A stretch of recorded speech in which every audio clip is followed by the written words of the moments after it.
All right, in this video, we're going to talk about the differences between the SBA 7A and the SBA 504 loan.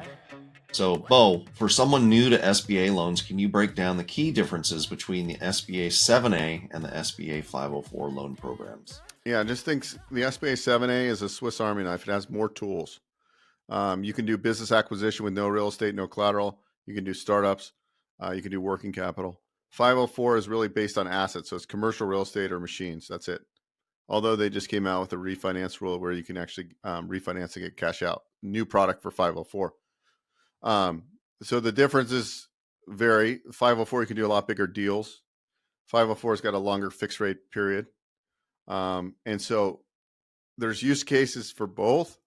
So like it's just situational.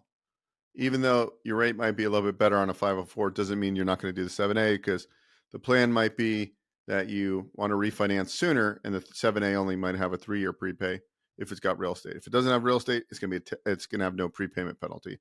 504 is always going to have a 10-year declining on the secondary lien. It's a first and second loan. So they're both great products. They're both used sometimes together. You can do a 504 with a companion 7A. So I just look at them like tools in my tool belt, and depending on what the client or borrower is looking for, what solution can we come up with that fits the deal? It's that simple. So, which loan provides better leverage for business acquisitions and why? The 504 can do up to 90% leverage.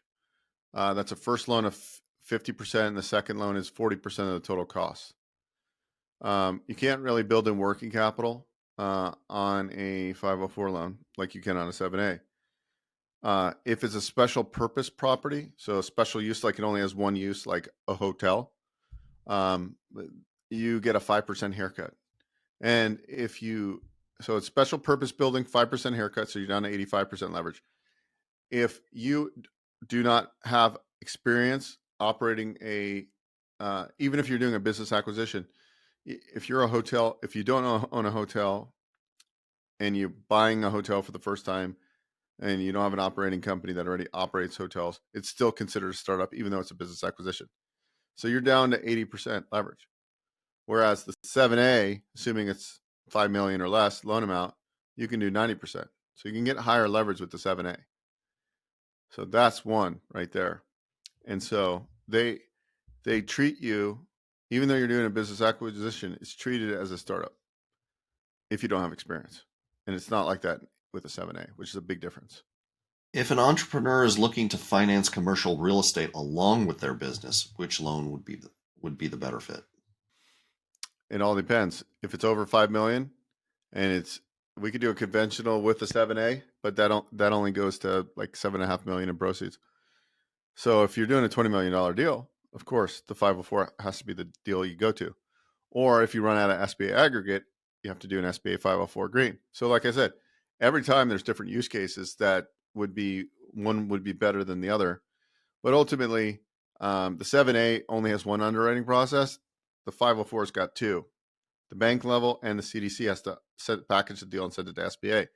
So easier usually to get 7A deals done too. People sometimes don't like variable rates, but the 7A also with real estate has fixed rate options. I'm not trying to sell the 7A, but it's the reality of it is that it is a lot easier. And most people don't want to get into a 10-year prepayment penalty when rates should be trending down over the next 5 years. How do down payments, loan terms, and interest rates compare between the two, the 7A and the 504? And what should borrowers consider when choosing? So we're going to do it. If you work with our team, we're going to do a comparison, side-by-side comparison. So that will help. But the 504 is a first and second. The second, after the close of escrow and certificate, if you're doing construction and there's a certificate of occupancy, the second actually gets sold off. It's called a debenture. When the debenture happens, your loan is fixed for the next 25 years at whatever the debenture rate is. Currently, that's 6.5% for the 504. The senior loan, though, which it makes up 50% of the total loan amount, or sometimes more, that is negotiated at the bank level.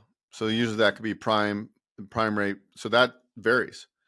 your blended rate is typically better than what you would get on a 7A. I would be taking the blended rate between the first and second. So fixed rate, 25-year term. When rates are really low, that loan is usually the best to do, right?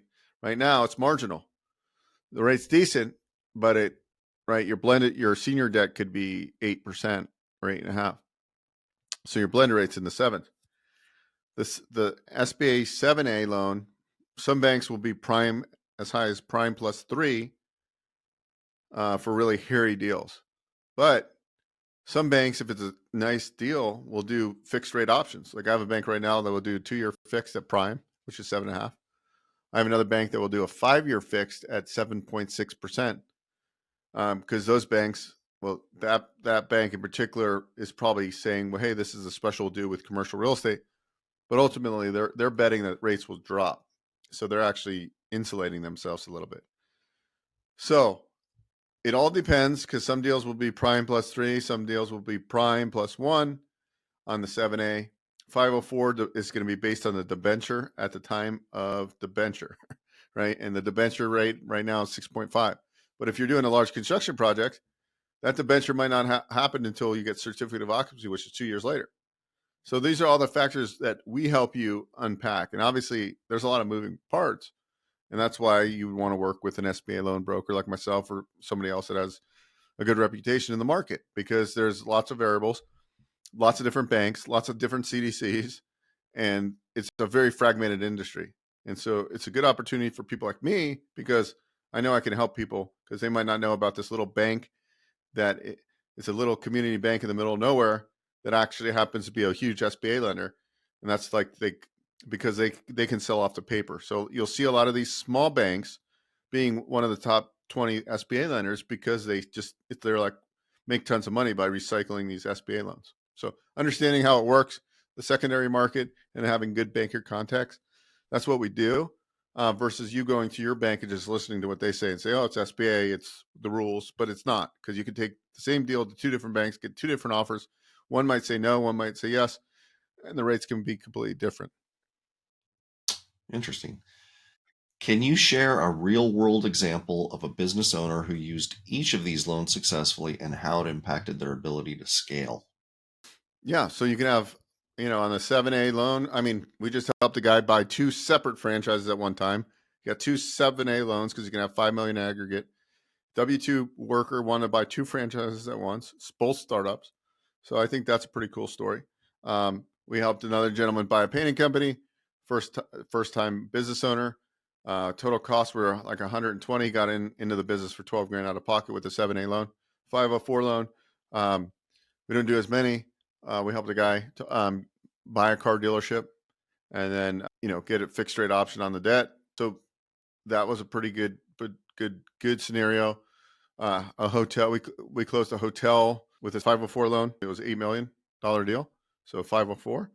We have another deal in Arizona right now, which is a 504. And the gentleman he bought a franchise startup, Italian restaurant. He decided to buy a building. He's putting the restaurant in the downstairs floor. He's going to have office space upstairs, and then he's going to have residents on the top floor downtown. And so that is like a 5.3 loan amount, 5.2 million loan amount. So that one is approved, and we're just waiting to get the final bids from the contractor. So there's a lot of different use cases of the 7A and 504. And essentially, the amount of people looking for SBA loans now is going to significantly increase, because they're on the move. So I think with the new administrator of the SBA that's coming in, she has I think her name's Kelly Loeffler, but she has a lot of like banking experience. So I think what will happen is that they're going to raise the loan limits. So we're going to see a big surge in small business lending, bigger than it's been kind of booming lately. And I think it's going to boom even more. As real estate might be a little stale for the next couple of years, because price points are just ridiculous and rates. Nobody's moving right now. I just walked my neighborhood, and my takeaway was people are starting to do more improvements right now, because they're like, screw it, I'm not moving. Let's landscape the front yard. We're seeing it all the time. So I think that's going to continue in the residential space. But I think in the business space, I think that's where the biggest transitions are going to happen right now. Are you ready? It's time to get the tools, prompts, and guidance you need to scale your business. With my team of VAs, my calendar stays full with qualified appointments. Now I want to help you do the same. Hi, I'm Bo Eckstein, and I've put together an exclusive ebook that will help you supercharge your productivity, scale your operation, and close more deals using virtual assistants and AI. Here are the key points you'll discover: productivity boost, scalable systems, and how to close more deals. In this free ebook, you'll discover proven strategies I've used in my own business. Strategies that have helped me go from doing it all myself to building a high-performing team that runs like a machine. Get your free copy now and unlock the secrets to growing your business faster than ever before. Please visit bizscalingplaybook.com. Hey guys, Bo Eckstein here. If you enjoyed what you saw, please subscribe to this channel. We talk all things financing. I've been in the lending industry for over 20 years, and I'm happy to answer your questions and provide great content.